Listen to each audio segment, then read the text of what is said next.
akalain mo ba naman na dito sa loob, dito lang ito sa Pasay guys, alam mo yung hotel ito, hotel, akala mo lang yung parang apartment siya, diba? Pero hotel yan. So ayan, may pool nga siya oh. Actually galing ako sa apartment B. So ayan, may hotel siya sa kabila. Ay hotel, swimming pool siya. Ayan, swimming pool. Tapos ito yung mga hotel room dito. Tapos ayan lang. Tapos yung white na yan, yan ay restaurant. Ang pangalan ng restaurant na yan ay apartment B. Diba? Akalain nyo lang, ganyan lang siya. Pero ayun, gusto pupunta ka dito, ganito siya.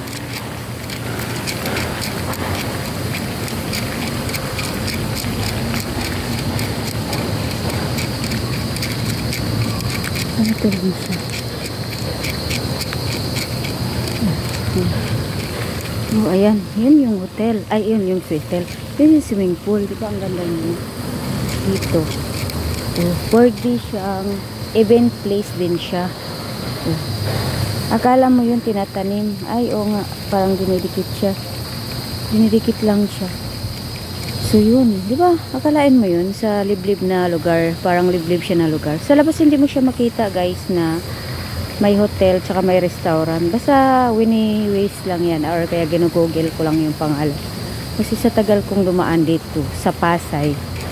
So ngayon ko lang nakita na mayroon palang nasa kalooban. Ang ganda ng views. Super linis pati ng mga puno.